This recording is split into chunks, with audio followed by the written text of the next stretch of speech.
Vikerraadio. Huvitaja. Tere, head kuulajad! Ja täna on meil külas filmirežissöör ning Käru muuseumi asutaja Aljona Žuršikova. Tere! Tere! Ma alustaks kõigepealt sellest, et kui me viimati kohtusime, oli see ikka hea jupp aega tagasi. Kuidas, aasta on vahepeal läinud? Sul on 2 dokumentaalfilmi valmis, mida saab näha ka meie Jupiteri kanalilt, aga kuidas see aasta on läinud? No nagu kõigel oli see aasta natuke teistmoodi, kuna hakkas suur sõda Ukrainas, siis ma tegin tõesti 2 filmi, mis ei olnud mul plaani järgi teha, et ma tegin film Oleme teiega, et kuidas vabatahtlikud aitavad ukrainlasi, kes tulevad Euroopasse, ja siis teine film Ukraina naised, see oli juba film, kuidas need naised tagasi koju Ukrainasse jõuavad. Ja siis Kärus tegeme vaikselt muuseumi edasi ja niimoodi elu oli. Nüüd ongi põhjus rääkida Käru muuseumist. See on 10 aastat tegutsenud ja nüüd te plaanite väikest laiendust. Neid inimesi, kes on muuseumis käinud, ma arvan, on nende aastate jooksul oma 1000, paar tuhat. Ei, neid on ikka 10 000.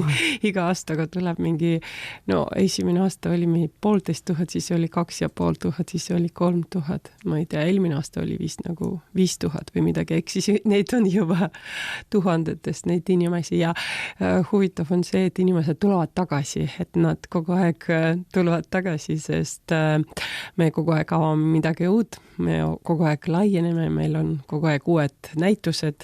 Eelmine aasta meil oli näitus naiste pesu ja naiste õigused ühes Kärus, mis oli väga populaarne, mis rändab ka tänapäeval ringi. Ja praegu tõesti me tahame teha üks maja, mis me ostsime juba ammu ja see maja seisis. Me koristasime ja vaatasime, mõtlesime ja siis eelmine aasta me kirjutasime suure projekti. Ja siis, kui me saime seda toetust, siis hakkas see Ukraina sõda ja siis oli mul selline šokk, et ma üldse ei saanud selle projektiga tegeleda ja üldse nagu ei saanud ma midagi teha peale seda, et Ukrainasse minna ja nagu filmida ja vaadata. Et selles mõttes oli natukene eksistentsiaalne kriis, nagu kõigil, ma arvan, alguses. Aga nüüd kuidagi võtsime ennast kokku ja proovime ikka seda projekti ära teha.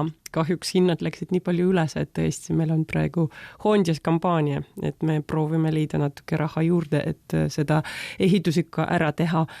Ja tööd on meil palju, aga oleme palju ka teinud ja samuti kui me räägime oma plaanidest, kui ma hakkasin Kärude muuseumi tegema, siis üks restauraator vaatas minu otsa, ütles, et see ei ole üldse võimalik. Sa tead nagu, et teha muuseumi, sul peab olema nii palju erinevaid inimesi, et see tegelikult ei ole üldse võimalik. Ja siis, kui ta aasta pärast käis muuseumis, siis ta ütles, te tegitegi põhimõtteliselt see, mis ei ole võimalik.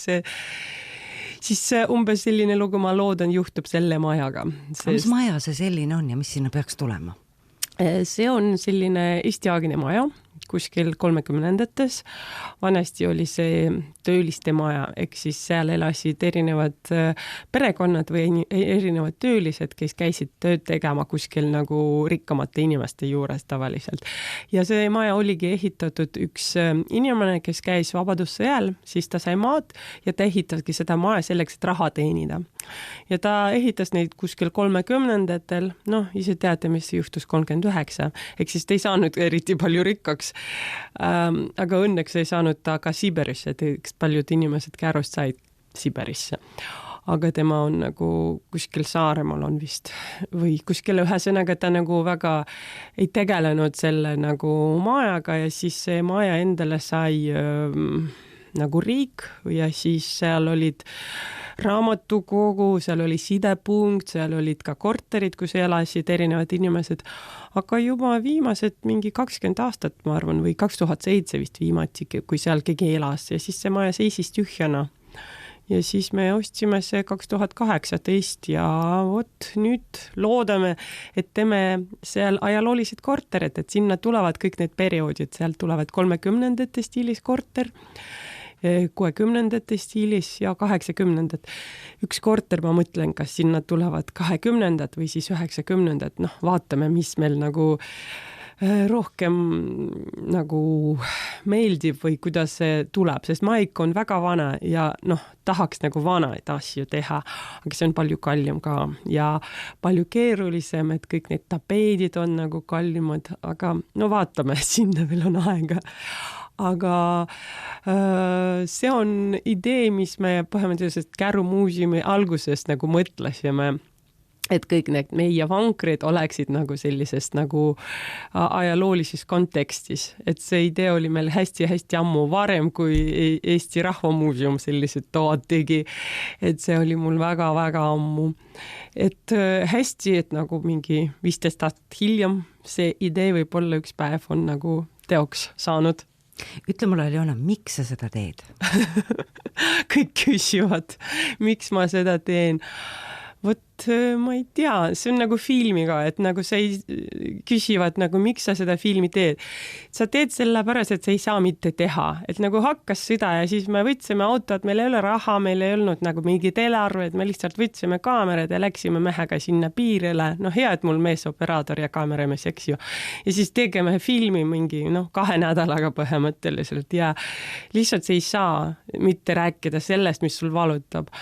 Ja kui ma nagu tulin Kärusse ja seal oli nii palju vanu asju, nii toredad nagu inimesed, siis ma sain aru, et nad on nii head, sõbralikud ja paljud neid nagu ei ole palju reisinud. Mina olen võib-olla 50 riiki külastanud, aga need ei ole näinud. Võib-olla ma saan jagada nendega mingi oma kogemus, võib-olla ma saan nagu näidata seda, mis ma olen näinud ja tuua natuke seda kultuuri, seda nagu huvitavat elu siia kanti.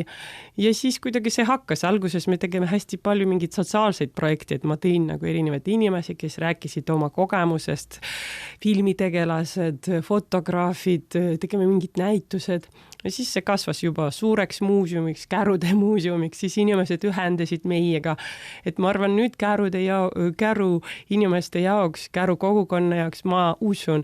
See on ka sama tähtis nagu minu jaoks, et nad kõik on väga uhked, et Kärus on selline nagu koht. Ma ei tea, ma teen seda lihtsalt, et ei saa mitte teha. Kui palju veel puudu on, et saaks alustada ehitamisega? Me korjame 11 000, ma ei tea, me saime vist 800 € või ma ei tea, mis, et päris palju veel on puudu. Ja kui ma kirjutasin seda summa, siis mulle hoondis ka kirjutati, oi, praegu on nii rasket ajad, et te vist ei saa seda summa, see on väga palju. Ma ütlesin, ega poole aknaga ma ei saa ka hakkama, kui ma saan nagu mingi 5 aknat, mul on vaja neid 20, eks siis mul on vaja nii palju. Ta ütles, et siis on nagu sul lihtsalt palju keerulisem. Aga palju õnne. Vaatame, mis saab. Igal juhul me hoiame pöialt, sest Käru on selle muuseumi võrra rikkamaks saanud Käru inimesed ja kindlasti ka kõik Eesti inimesed, kes läbi sõidavad ja muuseumist läbi astuvad. Aitäh! Aitäh, Aljona Žuržikova ning hoiame pöialt! Huvitaja! Niimoodi, sellised olid tänased jutud ja juhin veel kord teie tähelepanu, et käimas on frankofoonia kuu 20. aprillil üle maailma, aga terve selle märtsikuu jooksul on võimalus vaadata siis prantsuskeelseid filme näiteks ETV2-st või kinos Sõprus. Televiisorist on võib-olla lihtsam, et üle Eesti, kas hakkab igaüks nüüd kaugelt kohale sõitma, aga näeb filme ja külastage kindlasti ka Prantsuse instituudi kodulehte ife.ee, sealt leiab ka põnevat lugemist nii ürituste kohta, kultuuri kohta kui ka keele kohta. Ja veel, kellel aega mahti, siis toetage ka Käru muuseumit, tänaseks on saade läbi. Helipuldis oli Villem Roodalu, mina olen Krista Taim ja mis me teile soovime? Soovime ilusat kevade ootust ja kena kolmapäeva ning kuulmiseni uuel nädalal. Vikerraadio. Väärt kuulamist.